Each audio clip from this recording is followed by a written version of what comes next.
Episode 9 की शुरुआत में ब्योंगसू को दिखाया जाता है जो प्लेन में होता है, लेकिन तभी से कुछ हो गया था, जमीन पर गिर जाता है। एयर होस्टेस चिल्लाती है और कहती है कि क्या यहाँ पर कोई डॉक्टर है। जीसू भागकर पेशेंट के पास आती है और इसको देखती है, लेकिन जैसे इसको देखती इसे पता चल गया था कि ये कौन है, इसका नाम ब्योंगसू है। 2015 के सीन को याद करती है कि मैंने न्यूज़ में क्या देखा था। इसने एक लड़की को किडनैप कर लिया था और उसे सेक्सुअली अब्यूज़ किया।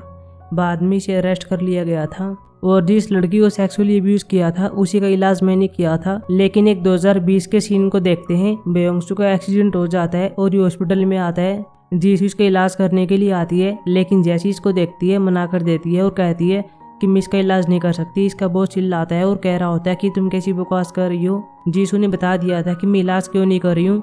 इसने सोल के साथ वह सब किया था जो कि विक्टिम थी और मैंने उसी का इलाज किया था। इस जैसे को तुम मर जाना चाहिए।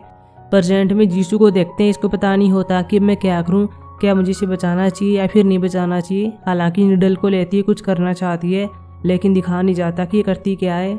ये हेजिटेट फील करती है।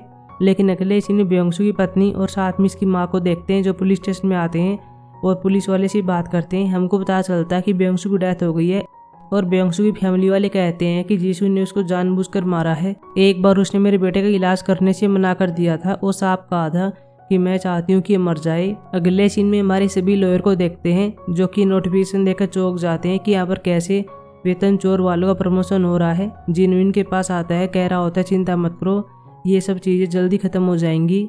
नायोन भी एक लॉयर से बात करती है और यूलिम को ज्वाइन करने के लिए कहती है। साथ में ये बताती है कि अब हम पहले जैसे नहीं है, यहाँ पर अब सभी के साथ जस्टिस होता है। अगले सीन में जिन्नू को देखते हैं जो मिनजियोंग से बात करने का ट्राई करता है, लेकिन ये हर बार भाग जाती है और कहती है मुझे काम है। जीसू और इसका हस्बैंड भी यूलिम लॉ फर्म में आ जाते हैं और हमारे लॉयर से बात करते हैं। जीसू सारी कहानी बता देती है कि उस टाइम क्या हुआ था, ब्योंगसू कौन है। उसने एक 7 साल की लड़की को किडनैप कर लिया था, उसे सेक्सुअली असॉल्ट किया और मैंने उसी विक्टिम का इलाज किया था। सेयोकुन डायरेक्ट पूछ लेता है कि क्या तुमने उसे जानबूझकर मारा था, लेकिन ये मना कर देती है।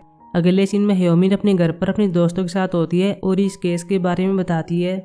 सुले कहती है कि जीसू ने सही किया, अगर मैं उसकी जगह पर होती तो ब्योंगसू का कभी इलाज नहीं करती। अगले सीन में जिन्नू को देखते हैं जो अपने घर पर होता है, अपनी फैमिली से वीडियो कॉलिंग कर रहा होता है। इसकी बहन कहती है कि मेरा एक डिवोर्स का केस ले लो, मुझे पता है कि मिनजियोंग डिवोर्स के केस को देखती है, तुम उससे बात करो। हालांकि पहले जिन्नू मना कर देता है, लेकिन बाद में सोचता है कि इसी बहाने मैं मिनजियोंग से बात कर सकता हूँ, उसके साथ काम कर सकता हूँ। फिर ये कह देता है ठीक है। यूलिम में कुछ नए लॉयर को लेकर आते हैं और सभी इनका वेलकम करते हैं। कुछ लॉयर स्योंगचुल से बात करने के लिए आते हैं, बता देते हैं कि यहाँ पर नायोन क्या कर रही है, कैसे वो यहाँ पर इंसेंटिव सिस्टम में चेंज कर रही है, हमें नहीं पता, उससे बात करो। ये कहता है ठीक है, मैं उससे बात कर लूंगा। हमारी टीम जीसू केस के बारे में बात कर रही होती है कि हमें आगे क्या करना चाहिए। सेयोकुन बाहर आ गया था। जिन्नू से बात करता है और कह रहा होता है कि मेरी बहन का एक डिवोर्स का केस है और मैं उस पर काम करना चाहता हूँ। सेयोकुन कह रहा होता है कि डिवोर्स का केस तो मिनजियोंग देखती है ना। यह भी हाँ भरता है और कह रहा होता है कि हम दोनों साथ में इस केस पर काम करेंगे। सेयोकुन कहता है ठीक है, तुम जो भी करो, तुम्हारी मर्जी। अगले सीन में नायोन को देखते हैं जो एक मीटिंग करने के लिए आती है, लेकिन जब जा रही होती है तब पास में सेयोंगबिन को देखती है जिसका क्रेडिट कार्ड काम नहीं कर रहा था। ये भी इसको देख लेता है। अब दोनों बैठकर बात कर रहे थे। नायोन कई सालों से सेयोंगबिन को जानती है, इसकी कंपनी के बारे में बात करती है, लेकिन सेयोंगबिन कह रहा होता है कि मेरे पास मेरी कंपनी नहीं है। बताता है कि कैसे क्या हुआ। एक इन्वेस्टमेंट कंपनी ने हमारी कंपनी में इन्वेस्ट किया था, लेकिन हम हमारी कंपनी से हाथ धो बैठे। सेयोंगचुल के पास एक कॉल आती है और इसको बता दिया गया था कि आज नायोन सेयोंगबिन से मिली है। यह अपने पास्ट के सीन को याद करता है। नायोन सेयोंगबिन की कंपनी बारे में बात करती है और कहती है कि उसने कोई गबन नहीं किया, लेकिन सेयोंगचुल इसकी एक भी नहीं सुनता और इसका डिमोशन कर देता है।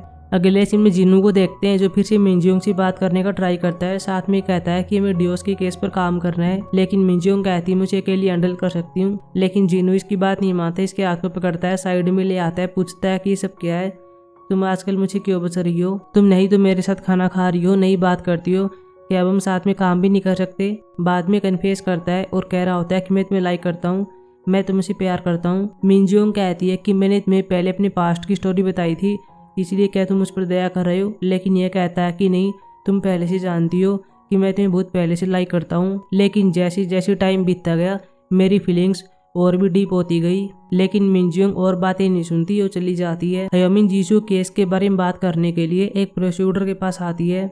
रात को हमारे सभी लॉयर कई बुक को रीड करते हैं ताकि कोई न कोई सुराग मिल जाए और हम जीसू को जिता पाएं। हालांकि इस मेडिकल बुक के बारे में होता है और ये कह रहे थे कि हमारा तो दिमाग खराब हो गया है। ह्यूमिन कहती है कि ठीक है, और अगले सीन में अपनी फ्रेंड सुले को लेकर आती है और बताती है कि एक डॉक्टर है। काफी रिसर्च करने के बाद सुले बता देती है कि बेयोंगसू की डेथ ईवीडी की वजह से हुई थी। रात को ह्यूमिन और होयोन बहुत ही हैप्पी होती हैं क्योंकि अब केस सोल्व हो सकता है। ह्यूमिन इसे कहती है चलो मैं तुम्हें कहीं पर ले चलती हूँ, और वैसे तो बहुत ही बढ़िया है। अगले सीन में इसको लाउज में ले आती है जहाँ पर पहले सेओकुन ह्यूमिन को लेकर आया था। होयोन कहती है कि मुझे पता ही नहीं था कि यहाँ पर कोई ऐसी भी जगह है। ह्यूमिन इसकी फैमिली बारे में पूछती है। होयोन कहती है कि मैं अकेली हूँ, मेरी 2 स्टेप सिस्टर हैं। जब मैं हाई स्कूल में थी तब मेरी माँ ने मुझे छोड़ दिया। नायोन फिर से सेओंगबिन से बात करने के लिए आती है और कंपनी बारे सवाल करती है। सेओंगबिन यहाँ पर ये सीन याद करता है कि कैसे हमने इन्वेस्टमेंट कंपनी के साथ वीडियो कॉलिंग की थी, उनसे बातें की थी। मैं इनके सीईओ से ही मिला था जो कि गिसेंग होता है। सेओंगबिन को भी ये पता चलता है कि मेरी कंपनी की वजह से नायोन का पहले डिमोशन हो गया था। अगले सीन में होयोन के पास एक कॉल आती है जो पुलिस स्टेशन की ओर से होती है। इसको बताया गया था कि आपको यहाँ पर आना होगा, यहाँ पर एक बहरूपिया है जो कि तुम होने का वादा कर रहा है। होयोन बाद में चली जाती है। ह्यूमिन और सेओकुन भी जीसू केस के बारे में बात करने के लिए आते हैं। यहाँ पर साथ में जीसू भी होती है। काफी टाइम बात करने के बाद प्रोसिक्यूटर ने कह दिया था केस बंद हो चुका है, अब जीसू फ्री है, ये कुछ भी कर सकती है। हालांकि ह्यूमिन थोड़ी अपसेट होती है क्योंकि इसने पूरी तैयारी कर ली थी, ये कोर्ट में केस लड़ना चाहती थी, लेकिन लड़ने से पहले ही यह केस बंद हो गया। यह सेओकुन से बात करती है और कहती है कि होयोन अब भी पुलिस स्टेशन में है और घर पर उसकी बहनें अकेली हैं, मुझे वहाँ पर जाना होगा, आप मुझे वहाँ पर छोड़ दीजिए। लेकिन सेओकुन कहता है कि मैं भी तुम्हारे साथ चलूंगा। अगले इसमें दोनों यहाँ पर आ गए थे, लेकिन दोनों बच्चे डोर ओपन नहीं करते और कह रहे थे कि हमारी बहनें मना किया कि कोई भी अजनबी आए डोर ओपन मत करना। क्या आपको कोड पता है? ये बता देती है क्योंकि यह कोड पहले होयोनी से बता दिया था। अब दोनों घर के अंदर आते बच्चों से मिलते हैं और इनके बारे में पूछते हैं कि तुम्हारे नाम क्या है। बाद में से कहते हैं कि तुमने खाना खा लिया, चलो खाना खाने के लिए बाहर चलते हैं। बाद में इन्होंने से किया था, हालांकि बच्चे पहले खाना नहीं खा रहे थे। ये इनसे पूछते हैं कि क्या हुआ, तुम खाना क्यों नहीं खा रहे हो। बच्चे कहते हैं कि ये खाना हमारी बहन का ही फेवरेट है, हम इसे बचाना चाहते हैं। सेओकुन कहता है ठीक है तुम ले जा सकती हो, लेकिन हम तुम्हारी बहन के लिए और खाना ऑर्डर कर लेंगे, इसीलिए तुम ये पूरा फिनिश कर लो।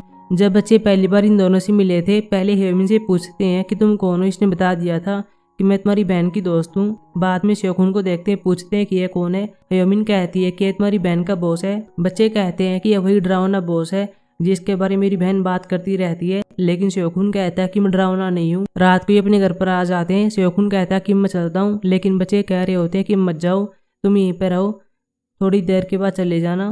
ह्यूमिन सेओकुन से कहती है कि इनके सोने के बाद चले जाना। बाद में सेओकुन ऐसे ही करता है।